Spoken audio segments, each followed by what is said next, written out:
Padre, te damos gracias por estar en medio de nosotros, conforme a la promesa que tú nos has dado a la iglesia. He aquí, yo estoy con vosotros todos los días hasta el fin. Y Señor, apropiándonos de esta promesa, te damos gracias por estar tú en medio nuestro, Señor Jesús. Y queremos personalmente decirte lo que hemos cantado congregacionalmente hace unos minutos. Señor, gracias por tu gracia y misericordia, porque ¿qué sería de nuestras vidas sin tu misericordia, Dios? Gracias, Padre, por el amor que un día nos tocaste en el corazón para volvernos hacia ti de la muerte espiritual en la que nos encontrábamos, en ignorancia y sin saberlo, y vagando en este mundo sin sentido ni propósito. Pero gracias porque un día nos miraste con misericordia y nos permitiste escuchar el mensaje de Jesucristo y pusiste en nuestro corazón arrepentimiento y fe en Jesús para entregar nuestra vida al Hijo de Dios. Y tú nos diste perdón de pecados, liberación, vida nueva en Cristo Jesús. Señor, gracias por esta enorme misericordia tuya en nuestras vidas, impagable en el tiempo y por la eternidad. Por eso te venimos a honrarte, a bendecirte, a dar gloria a tu nombre. Y queremos escuchar que tu palabra y tu espíritu nos enseñe qué es lo que tú quieres de nuestras vidas, ya que tú las has rescatado para un propósito tuyo en la tierra. Instrúyenos en esta mañana. Habla nuestra mente y corazón y quita todo obstáculo, excusa, toda reticencia a cumplir tu propósito en la tierra. Gracias, Señor. Bendícenos con tu espíritu y con tu palabra. En el nombre de Jesús. Amén. Yo quisiera pasar por alto, saludar a algunas personas, todos bienvenidos, pero en particular al pastor Edilberto Márquez, hermano y amigo de muchos años. Edilberto, ¿dónde estás? Por acá. Edilberto, ministro peruano en Inglaterra muchos años. Dios te bendiga, Edi, a tu familia. Está con nosotros Mónica Espinosa, que viene de Santiago de Chile, visitándonos también. ¿Dónde está Mónica? Mónica. Acá está Mónica, ¿no es cierto? Está con nosotros, lo cual es bastante, gracias al Señor. Y bueno, esta mañana tenemos el estudio de la palabra, decíamos, y el tema es la importancia. Estamos en la segunda parte de la serie Creer. Recuerda, la primera es pensar, ahora estamos en actuar, es decir, ¿qué tenemos que hacer? ¿Cómo debemos de actuar los cristianos? Y una de las claves que distingue la vida de un cristiano de la vida de cualquier otra persona, aún religiosa y llamándose cristiana en la tierra, es que no solamente entiende que tiene que leer la palabra de Dios, porque lee la Biblia hasta la gente que quiere oponerse a la Biblia para poder encontrar argumentos para oponerse a ella. Leer cualquiera. Lo que el cristiano caracteriza es que debemos de estudiar la palabra de Dios. Y estudiar significa dedicar tiempo, investigar, aplicar el cerebro, no solo las emociones, consultar libros, ir a cursos, leer manuales, contestar tareas, participar, hacer preguntas, responder preguntas. Es involucrar la vida y poner una prioridad el estudio de la palabra de Dios. No basta venir a un culto, no basta leer la Biblia en tu casa, es necesario tomar los cursos que se dan en la iglesia, porque son justamente cumpliendo el mandamiento de Dios, que escudriñemos, que investiguemos, que indaguemos, que profundicemos en la palabra de Dios. Esta mañana un ejemplo de esto es la historia de Ageo. De paso, ahí en su hoja de tomar notas dice Ageo 4, en realidad es Ageo 1 lo correcto. Y aquí también dice Ageo 4, es Ageo 1, hay un error ahí. O Ageo 1, capítulo 1, verso 1 al 9.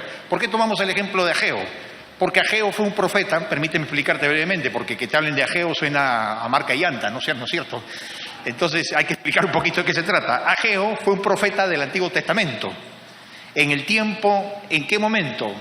En el momento en que después de los 70 años que Israel fue llevado, derrotado por el ejército babilónico, por Nabucodonosor a Babilonia, y tuvieron 70 años de esclavos allá, sirviendo como esclavos, entre los cuales estaba Daniel, entre los cuales estaba Ezequiel, algunos de los profetas.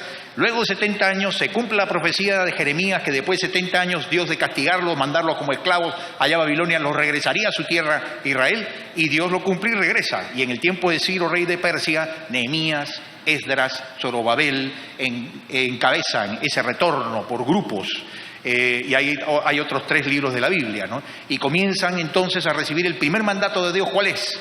Como símbolo de que están adorando a Dios, tenían que reconstruir el templo derribado, destruido e incendiado de Salomón en Jerusalén. Ese glorioso templo de Salomón, por el cual, recuerdan, David había durante años ahorrado dinero, diezmos, botines, y que soñó construirlo, lo diseñó incluso, y el Señor lo dijo: tú no lo harás, sino lo hará tu hijo Salomón. Y Salomón construyó, según nos cuentan, una majestuosa construcción para la honra y gloria de Dios. Ese templo había sido derribado y convertido en escombros y en ruinas, incendiado y saqueado por los babilonios 70 años antes. Y ahora Dios les dice: tiene que construirlo. Y comienzan a reconstruirlo con Esdras, Nehemías y Zorobabel, que era el jefe. Pero al momento de hacerlo pasan 20 años y todavía no habían terminado de construir ni siquiera la parte más importante del templo. Entonces Dios, ¿qué hace? Manda al profeta Ageo para hablarle al líder Zorobabel y a través de él a todo el pueblo de Israel, que deben de retomar la reconstrucción del templo de Jerusalén. Y ese segundo templo, como se llama, porque es después del de Salomón y que es previo al de Herodes, no hay que confundir, ¿no? Hay 3 templos: el de Salomón, destruido por los babilonios; el de Zorobabel, que estamos hablando ahora, que es el después del cautiverio; y el tercero y final, físico, que es el de Herodes, del tiempo de Jesús. Ese segundo templo es motivo entonces de estas prédicas de Ageo, porque toma la reconstrucción del templo físico de Jerusalén como el símbolo espiritual de lo que Dios quería para su pueblo, que hagan la obra de Dios en la tierra.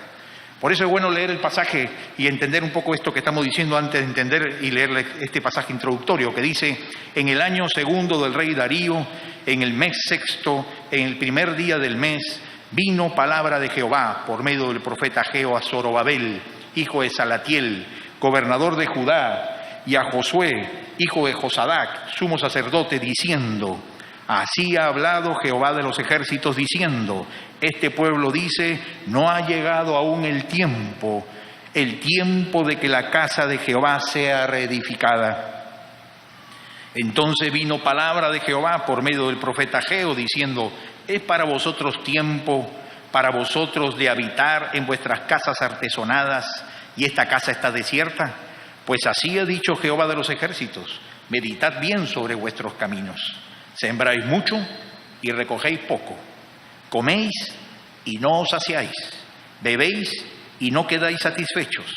Os vestís y no os calentáis. Y el que trabaja jornal recibe su jornal en saco roto. Así ha dicho Jehová de los ejércitos: meditad sobre vuestros caminos.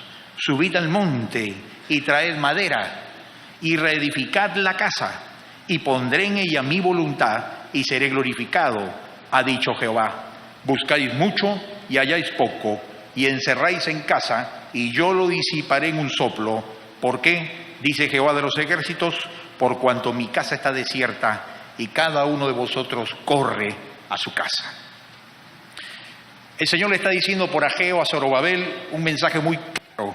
Le está diciendo: miren, cada uno ha perdido el hacer la voluntad de Dios, y le manda la palabra de Dios a través de Ageo. Y queremos ver aquí que 3 cosas que hacen la palabra de Dios: el estudio de la palabra de Dios, el oír la palabra de Dios, el indagar la palabra de Dios en nuestras vidas, y el efecto de bendición, de transformación, cuando tú dedicas tiempo a escuchar la palabra del Señor.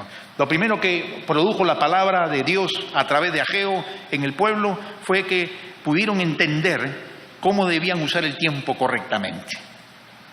El tema del tiempo es un tema siempre en conflicto, ¿no? ¿Quién tiene tiempo de sobra? ¿Hay alguien aquí que nos preste un poco? El tiempo es igual para todos. El tema y la gran pregunta que define la vida de uno es que todos, teniendo la misma cantidad de tiempo, es cómo lo usamos, qué ponemos en ese tiempo y a qué le damos prioridad, es lo que va a marcar la vida.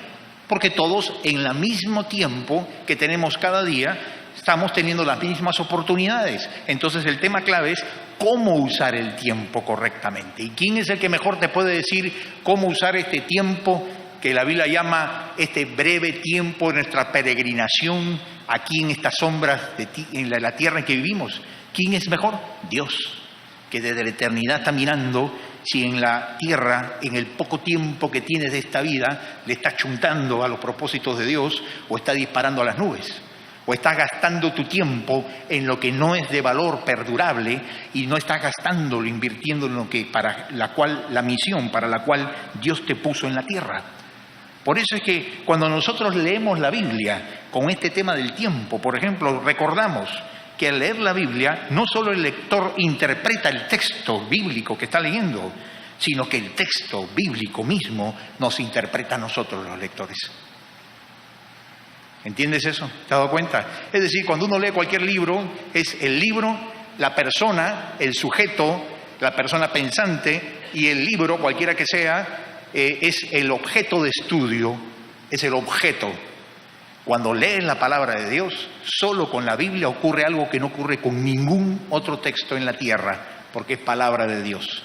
Y es que no solamente el lector tenemos la responsabilidad de razonar, pensar qué quiere decir, hacer preguntas al texto, indagar al texto, someter al texto como un objeto de nuestra investigación, para mirarlo como a cubo mágico por arriba, por delante, por atrás, con la historia, la hermenéutica, la geografía y los idiomas originales.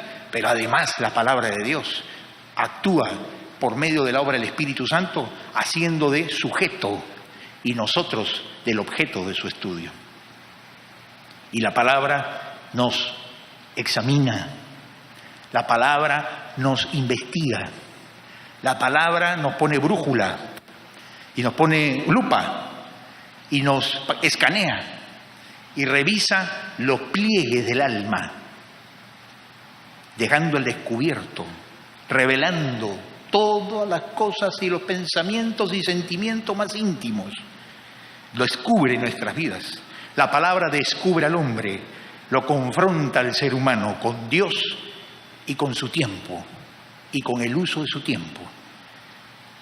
Quita todo lo escondido, quita todo lo falso y distorsionado con lo que nosotros arrumamos argumentos para usar el tiempo a nuestra manera. Y descubrimos entonces que esta palabra, como Ageo se la dice, nos confronta con la forma en cómo estamos usando el tiempo. Ageo les dice: así ha hablado Jehová de los ejércitos diciendo, este pueblo dice, no ha llegado aún el tiempo de que la casa de Jehová sea reedificada. Yo les había dicho claramente, apenas llegaron a Jerusalén, lo primero que hay que hacer es reedificar el templo, porque ahí van a permitir mantener sus prioridades espirituales y primero es Dios antes que todas las cosas. Habían pasado 20 años y no habían terminado ni la mitad del templo.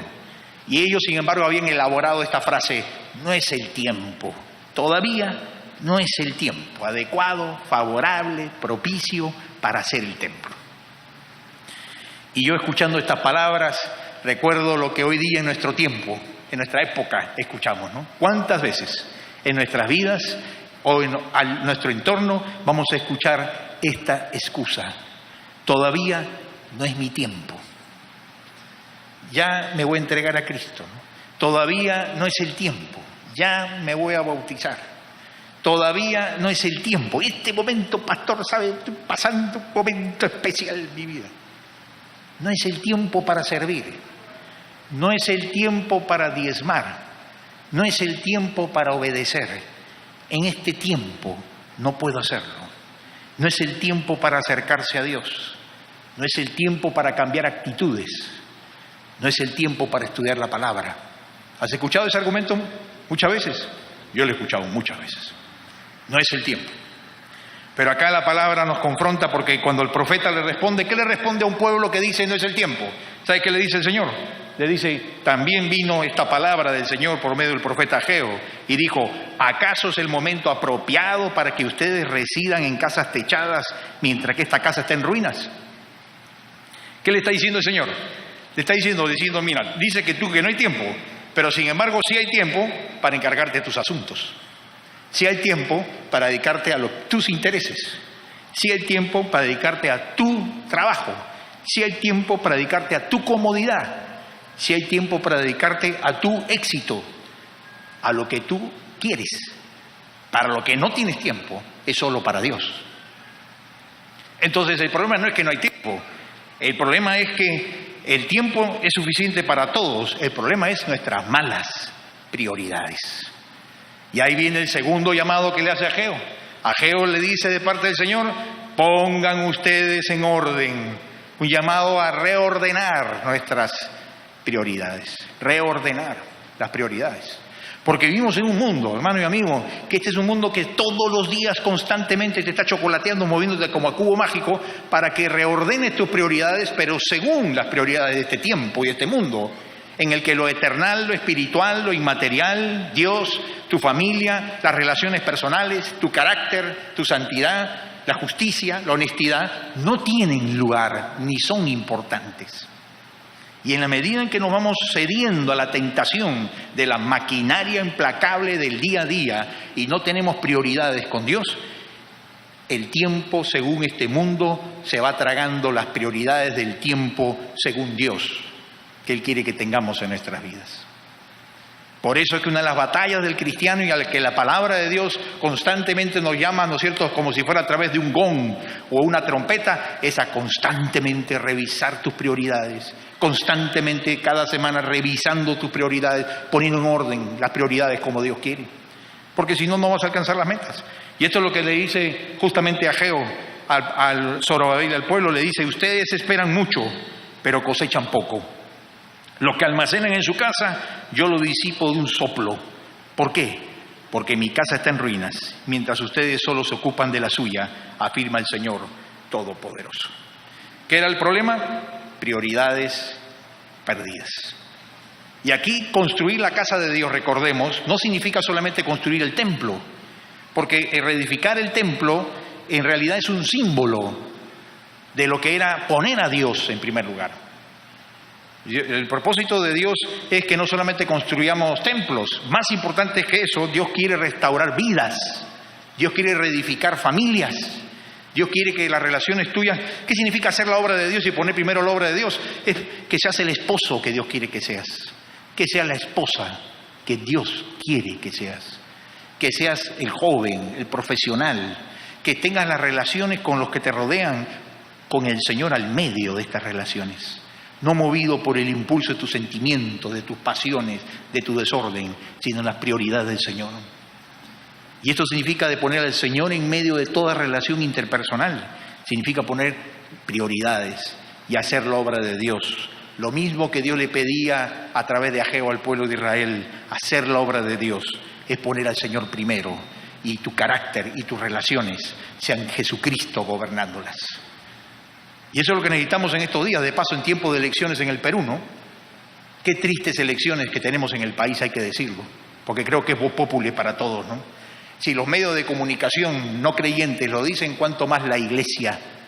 Son desastrosas por un montón de problemas. La informalidad peruana a niveles macro, ya en sistema electoral, ¿no? Congreso poniendo leyes inadecuadas, etcétera. Pero vamos al punto central de fondo. Nosotros somos llamados a construir un país, pero sobre justicia, sobre la vida, sobre la verdad, sobre la honestidad, sobre la compasión por los necesitados. Eso es lo que Dios nos manda. Y hay que orar para tener un voto de conciencia como cristianos delante de Dios, porque es un asunto serio nuestra participación desde el enfoque cristiano. Nosotros no somos llamados solo a edificar templos, más importante, a restaurar vidas, familias y a influenciar en la restauración de un país con el Evangelio de Jesucristo. Y esto significa cómo estás usando tu tiempo. El Señor les recombina, les reprende al pueblo porque usa mal su tiempo y sus prioridades.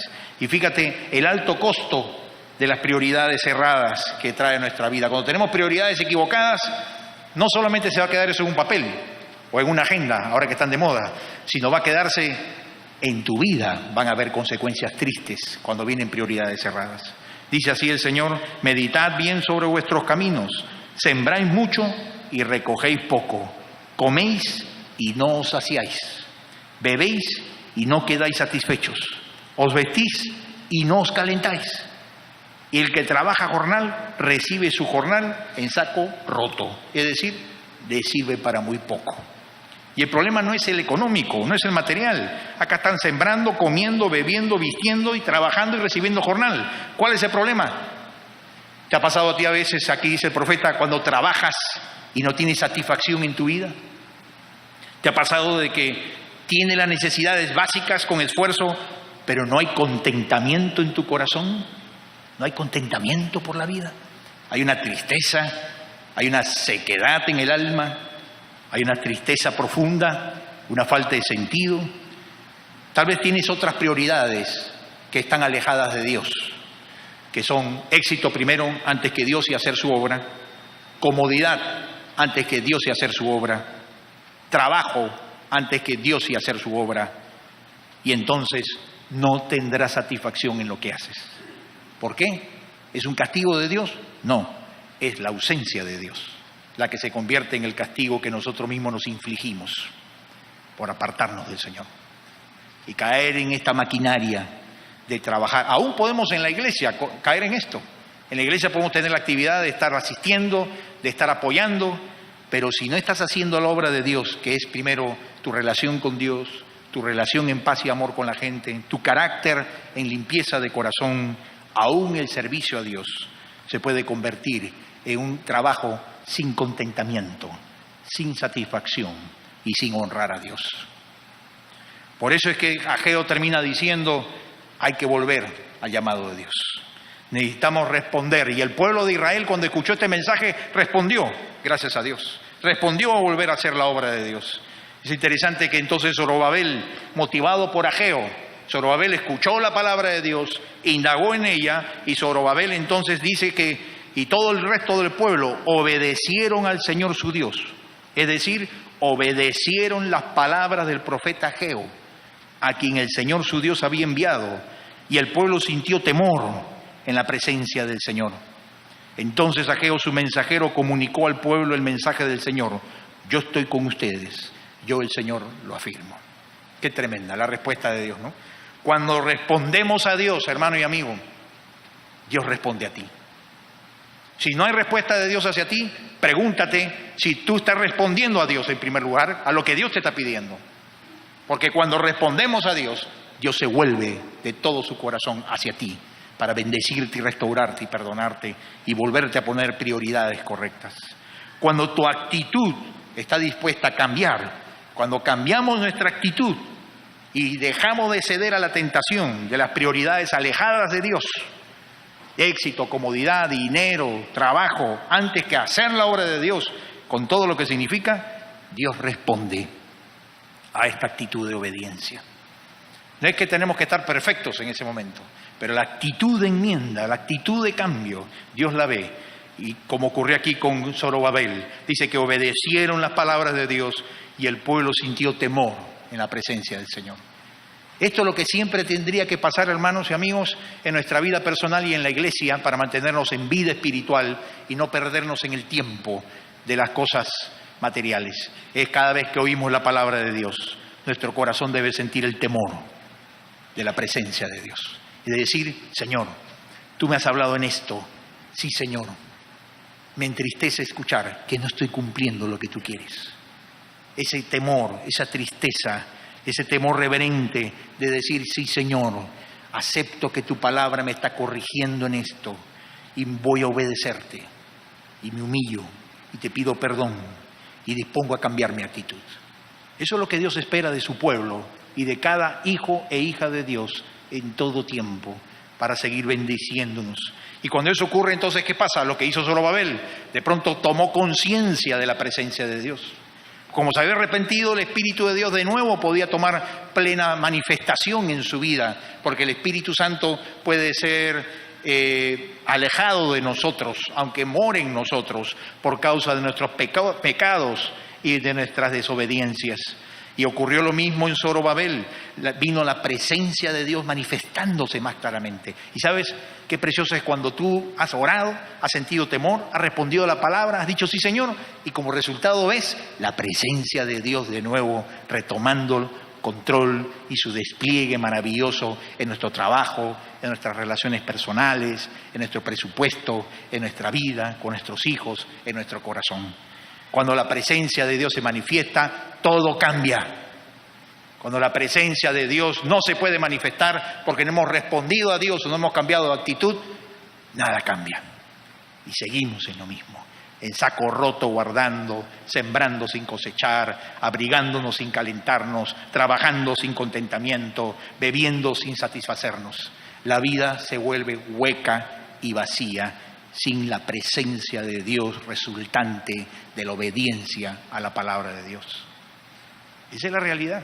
Entonces, cuando tú tienes que mirar tu vida y estás usando tu tiempo y tus prioridades, tienes que preguntarte, ¿estoy realmente teniendo el contentamiento y la satisfacción que viene por la presencia de Dios?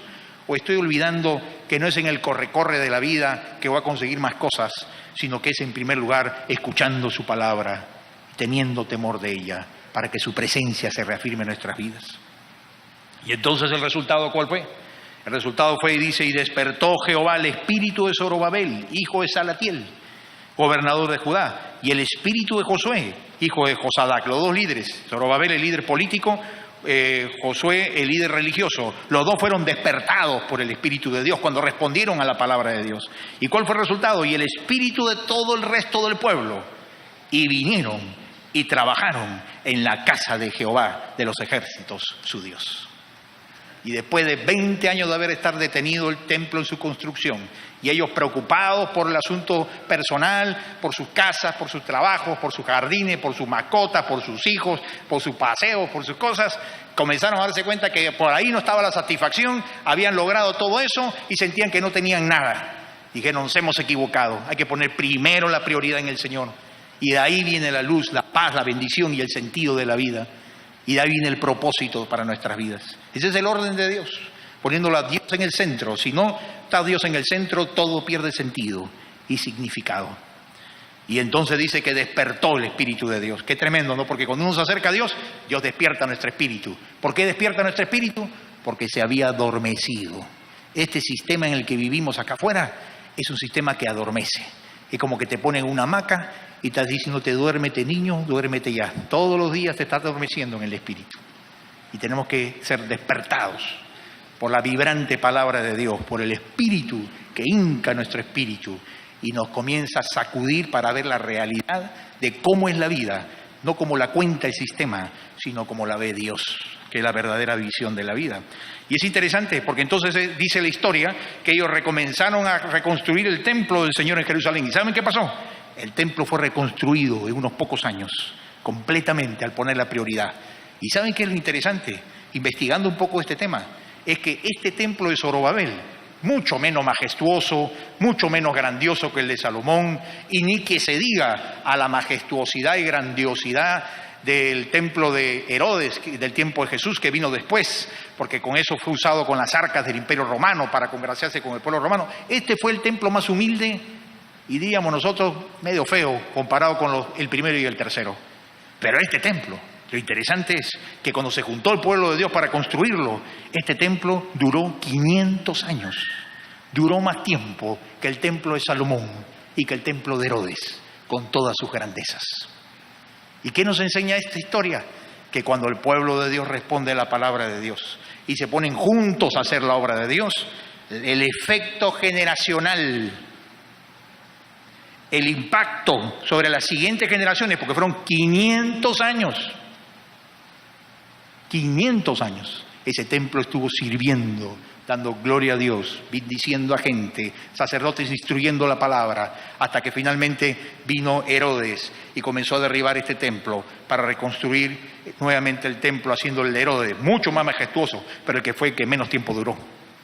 Fue aquel templo el cual Jesús dijo, ¿no es cierto?, en 3 días será derribado, hablando de la resurrección y profetizando la destrucción, que en el año 70 después de Cristo no quedó nada de él. Ahora lo que queda en Jerusalén es solamente un pedacito de muro, de lo que era el muro perimétrico externo, pero ninguna pared de lo que era propiamente el templo, de aquel templo de Jerusalén.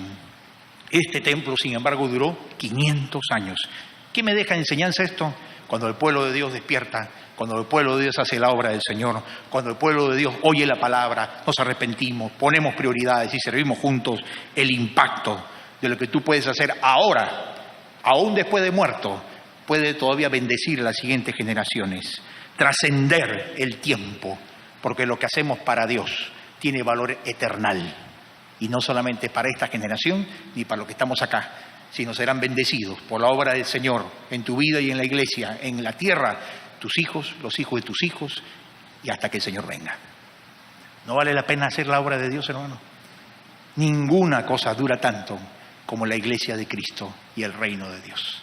Entonces pon tu vida en aquello que permanece, que significa carácter, familia, nación, reino de Dios, construido con el poder de Dios. Finalmente, para terminar, ¿qué tenemos que hacer? Seamos como Zorobabel. El reto esta mañana para ti que te dejo es: sé tú como Zorobabel. Que la palabra te despierte, que le pidas perdón al Señor, reordena tus prioridades y haz la obra de Dios que Dios te ha llamado a hacer.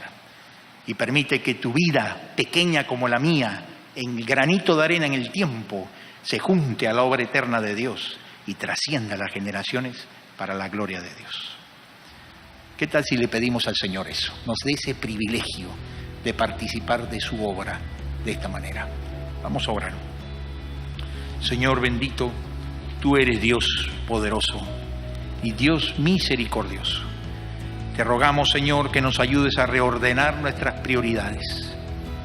Tal vez, Señor, tenemos que decir como Zorobabel, el líder del pueblo, y como Josué, el líder religioso, que oyendo tu palabra, temieron en su corazón, porque se dieron cuenta que no estaban haciendo la obra de Dios, ni teniendo las prioridades correctas en su vida, y las habían cambiado al reflejo de su tiempo. Señor, perdónanos, ayúdanos a cambiar nuestra actitud ante ti y ante tu obra. Ayúdanos en nuestra familia y en nuestra vida personal a hacer la obra que tú nos mandas a hacer con tu ayuda. Despiértanos como a Zorobabel, te pedimos esta mañana, y permítenos trabajar y servir haciendo la obra de Dios, no solamente en la iglesia, sino en la sociedad donde estamos, llevando justicia, compasión, la verdad, la oración. Bendice el Perú. Danos, Señor, gobernantes que te teman, Señor. Levanta políticos en este país que tengan la honra, la rectitud, la verdad y la compasión por encima de otras prioridades. Bendice a la iglesia para hacerla sal y luz de la tierra. Bendice, Señor, a cada uno de los que estamos presentes. Tú nos conoces. Esta mañana respondamos a ti, Señor. Que cambiemos nuestra actitud, que salgamos con una respuesta a ti, a tu llamado, y decirte: sí, Señor, vamos a obedecerte. Te lo pedimos, Padre, dándote gracias en el nombre de Jesús. Amén. Que el Señor nos bendiga y que bendiga a nuestro Perú, que tanto lo necesita, hermanos. Bendiciones.